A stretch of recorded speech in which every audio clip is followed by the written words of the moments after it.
Hello friends, I am Adarsh Tiwari and I am back with a new series Economics Demystified। तो economics डिमिस्टिफाइड में हम discuss करने वाले हैं इकोनॉमिक्स के बारे में।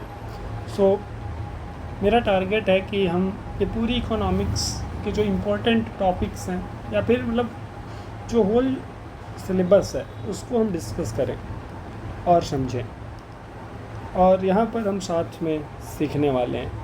तो कोई भी सजेशन हो और कोई भी चीज़ हो तो आप लोग प्लीज़ कमेंट सेक्शन में बता सकते हैं। तो आज ये हमारा फर्स्ट इंट्रोडक्शन है कि इसमें हम क्या करेंगे, कैसे पढ़ेंगे, क्या चीज़ें पढ़नी है, क्या नहीं पढ़नी है, ये सारी चीज़ें हम डिस्कस करने वाले हैं। और इकोनॉमिक्स क्यों पढ़ना ज़रूरी है, ये चीज़ें हम करेंगे।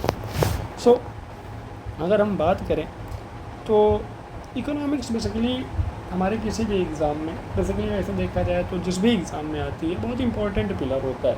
अगर हम यूपीएससी स्टेट पीएससी की बात करें वहाँ पर इकोनॉमिक्स का एक काफ़ी अच्छा वेटेज है और काफ़ी अच्छे क्वेश्चंस पूछे जाते हैं। और अगर हमें इकोनॉमिक्स पता हो तो हम डेली लाइफ में भी काफ़ी अच्छे डिसीजंस ले सकते हैं। डिसीजन मेकिंग में जो फाइनेंशियल डिसीजंस होते हैं उसमें बहुत अच्छा वर्क करता है।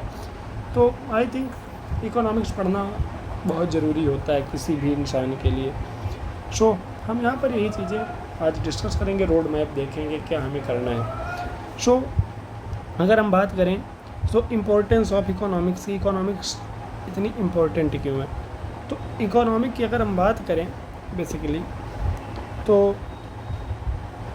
इकोनॉमिक्स हमारे लिए ज़रूरी है क्योंकि किसी भी एग्ज़ाम में मैंने जैसे बोला कि बहुत ही मोस्ट क्रिटिकल पिलर होता है, वो चाहे हम सिविल सर्विसेज में देखें, स्टेट एग्ज़ाम में देखें, बहुत ज़रूरी चीज़ होती है। तो इसीलिए हमें ये पढ़ना काफ़ी ज़रूरी है। तो हम यहाँ पर इकोनॉमिक्स को डिस्कस करेंगे। तो अगर हम बात करें तो जो इकोनॉमिक्स है वो हमारे प्रीलिम्स और मेंस दोनों का सिलेबस होता है। प्रीलिम्स में लगभग अगर हम एवरी ईयर देखें तो लगभग 15 क्वेश्चंस का एवरेज होता है, मतलब 15 to 18 या कभी 13, मतलब ऐसे ही होता है। तो एवरेज देखेंगे तो 15 निकल के आता है। और हमारे GS3 में भी काफ़ी ज़्यादा वेटेज तो है ही, और इसीलिए हमें इकोनॉमिक्स पढ़ना बहुत ज़रूरी है। यानी कि हमारे कोर सब्जेक्ट में एक सब्जेक्ट इकोनॉमिक्स होता है। तो अगर हम देखें तो जो एग्ज़ाम लैंडस्केप एनालिसिस देखें अगर हम, तो हम प्रीलिम्स एग्जामिनेशन में जो कोर कॉन्सेप्ट्स हैं वो पूछे जाते हैं। जैसे बैंकिंग मैकेनिज़्म हो गया, इन्फ्लेशन कंट्रोल हो गया, एक्सचेंज रेट एक्शंस हो गया, ये सारे मतलब क्या है हाई वेटेड टॉपिक्स हैं। वैसे तो काफ़ी चीज़ें हैं, बस इनका वेट बहुत ज़्यादा है, एग्ज़ाम इनका वेटेज बहुत ज़्यादा है। अच्छा, हमें ज़रूरत क्या होती है, तो कोर कॉन्सेप्ट्स की ज़रूरत होती है प्रीलिम्स के लिए। और दूसरी चीज़ एनालिटिकल नीड होती है, यानी हम एनालिसिस कर पाएँ। यानी कि यूपीएससी ऐसे क्वेश्चन पूछता है कि अगर हमें कॉन्सेप्ट्स पता है लेकिन उसका एप्लीकेशन नहीं पता है तो हम उस चीज़ को अप्लाई नहीं कर पाते हैं। तो हमें एनालिटिकल मतलब अपनी एनालिसिस डेवलप करनी है और उस चीज़ को हम यहाँ पर सीखेंगे। और करंट ट्रेंड्स पूछे जाते हैं, budgetary terms, definitions, economic schemes, ये सारी चीज़ें। और हम बात करें मेंस की, तो मेंस के GS3 पेपर में आता है, ये हमें पता है। तो यानी कि यहाँ पर बेसिकली क्या चीज़ होती है, की domain, inclusive growth, farming challenges, तो यानी कि हम एग्रीकल्चर अलग से पढ़ते ही हैं, एंड रिसोर्स एलोकेशन की चीज़ होती है, ये सारी चीज़ें पढ़ते हैं। स्ट्रक्चर हमें पता होना चाहिए, जैसे land reform, state investments, infrastructure development, कि इनका स्ट्रक्चर क्या होता है, कैसे चीज़ें वर्क करती हैं, और अप्रोच क्या होनी चाहिए, यानी कि हमें अप्रोच भी बताना होता है। क्योंकि कल को हम ब्यूरोक्रेट्स बनेंगे तो हमें यही पता होना चाहिए कि भाई पॉलिसी सजेशन, पॉलिसी एप्लीकेशन, मतलब यही सारी चीज़ें होती हैं, कैसे पॉलिसी बनाना है, उसको अप्लाई कैसे करना है। तो सारी चीज़ें हमें कैसे पता होंगी, जो हमारे पास अच्छी अंडरस्टैंडिंग होगी। तो जो यूपीएससी होता है, स्टेट पीएससी होता है, यही हमारी टेस्ट करता है कि हम कैसे पॉलिसीज़ को बनाते हैं। और ये चीज़ हम कब कर पाएंगे, जब सब्जेक्ट की एक होलिस्टिक अंडरस्टैंडिंग होगी। इकोनॉमिक्स की अगर हम बात करें तो हम इकोनॉमिक्स डिस्कस करेंगे अलग अलग पिलर्स में। तो बेसिकली जो मेन इंपॉर्टेंट पिलर्स हैं इकोनॉमिक्स के, उसको मैंने क्लासीफाई कर रखा है। पहला इनकम, यानी कि GDP क्या होती है, GNP क्या होती है, इसके कैलकुलेशन मेथड्स क्या होते हैं, ये सारी चीज़ें हम डिस्कस करेंगे। और वो सारी चीज़ें जब हम अपने लेक्चर लेंगे तब वहाँ पर डिस्कस करेंगे। फिनांस, यानी कि फिनांस के अंदर हमारा बैंकिंग सेक्टर कैसे काम करता है, इसकी स्ट्रक्चर क्या होता है, और मतलब performing asset, non performing assets क्या होते हैं, कैपिटल मार्केट्स क्या होती हैं, ये सारी चीज़ें हम डिस्कस करेंगे। बजटिंग क्या होता है, मतलब गवर्नमेंट बजट कैसे बनाती है, किन चीज़ों पे, मतलब जो एलोकेशन है रिसोर्सेज का वो कैसे करना है, सारी चीज़ें हमें डिस्कस करनी है। और नेक्स्ट होता है एक्सटर्नल, जिसमें हम बैलेंस ऑफ पेमेंट, ट्रेंड्स और ये सारी चीज़ें डिस्कस करते हैं कि हमारे लिए क्या सही है क्या गलत है, ये सारी चीज़ें डिस्कस करी जाती हैं। तो इसके बाद हम डिस्कस करेंगे फेडरल इकोनॉमिक पॉलिसीज़, यानी इकोनॉमिक पॉलिसी जैसे 5 ईयर प्लान्स, नीति आयोग, ये सारे कैसे प्लानिंग करते हैं, इनका क्या काम है बेसिकली। तो ये सारी चीज़ें बेसिकली हमें डिस्कस करनी है।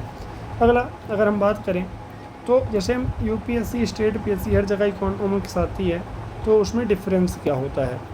तो हमें पता है कि जब यूपीएससी में क्वेश्चन होते हैं, मैंने जैसे पहले बोला ना, तो मैं मतलब कॉन्सेप्चुअल क्लैरिटी होनी चाहिए, और कॉन्सेप्चुअल क्लैरिटी के साथ साथ एप्लीकेशन बेस्ड नॉलेज होनी चाहिए। ये नहीं कि भाई रॉट लर्निंग कर ली, हमने रट लिया है, लेकिन हमें पता नहीं है कि उसका एप्लीकेशन क्या है। हमें पता है जीडीपी क्या है, बट जीडीपी में क्या कैलकुलेट करते हैं, क्या एक्सक्लूड करते हैं, ये हमें पता ही नहीं है। तो नहीं, जो एप्लीकेशन पूछा जा रहा है तो हम फेल हो जा रहे हैं। तो यानी कि जो यूपीएससी और स्टेट पीएससी में यही बेसिक डिफरेंस होता है। यूपीएससी जो है बहुत डीप डिटेल में एप्लीकेशन पूछता है, और स्टेट पीएससी मतलब अब तो वो भी पूछने लगा है एप्लीकेशन, बट हाँ उसमें बेसिकली फैक्ट्स भी पूछे जाते हैं।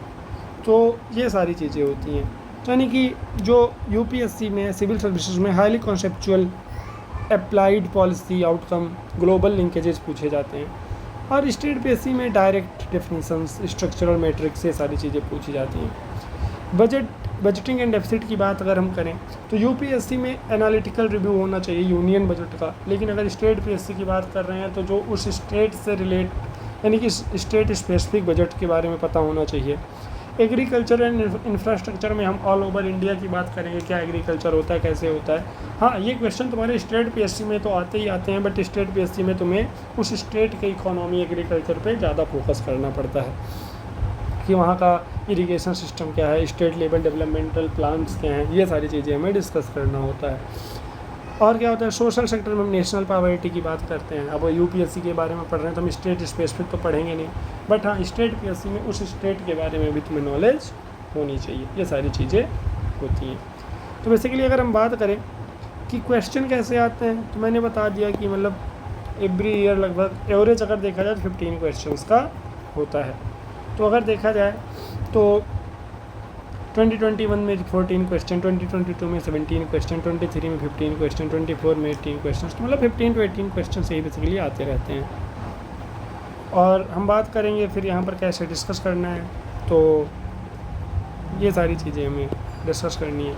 तो अगर हम फार्मूला फॉर डेफिसिट की बात करें तो ये तो हमारा वैसे ही दे रखा है कि भाई यहाँ ये कुछ बड़ी सी चीज़ लिखी हुई दिखाई दे रही है, तो इसको हम जब पढ़ेंगे अपने कॉन्सेप्ट्स को, जैसे हमारा नाम है मेक स्टडी इजी, तो इसको हम इजी बनाएंगे कि कैसे भाई हमें समझना है चीज़ें। तो ये सारी चीज़ें हमें डिस्कस करनी है। इसके बाद हम पढ़ते हैं हमें सोर्सेज क्या रखने हैं अपने। अगर हम इकोनॉमिक्स पढ़ रहे हैं तो हमारा सोर्स क्या होना चाहिए। तो देखो यार, मार्केट में बहुत सारी बुक्स अवेलेबल हैं, और कोई सी भी देखो सारी बुक्स बेस्ट होती हैं, बस वो पर्सन टू पर्सन वेरी करता है तुम कहाँ से समझ पा रहे हो ज़्यादा। और थोड़ा सा मतलब खुद का भी वो होता है कि अगर क्वेश्चन सॉल्व कर रहे हो तो वहाँ से क्वेश्चन हो जाने चाहिए।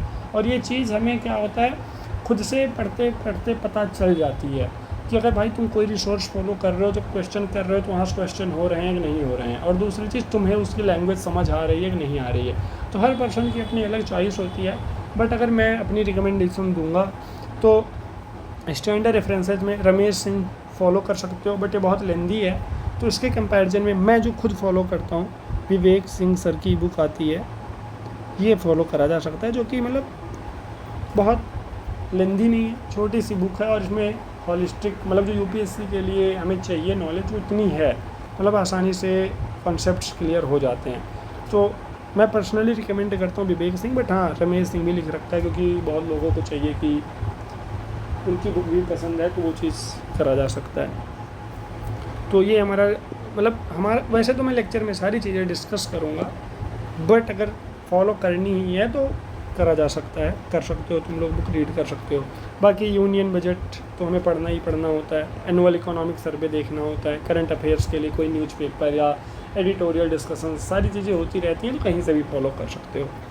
उसके बाद आता है लेक्चर रोड मैप की। लेक्चर में क्या होगा, तो हम कोर माइक्रो इकोनॉमिक्स पढ़ेंगे बेसिकली, यानी कि जीडीपी, जीएनपी, इन्फ्लेशन, बैंकिंग, ये सारी चीज़ें डिस्कस करनी है। फिर पब्लिक फिनांस यानी कि बजट की बातें करेंगे।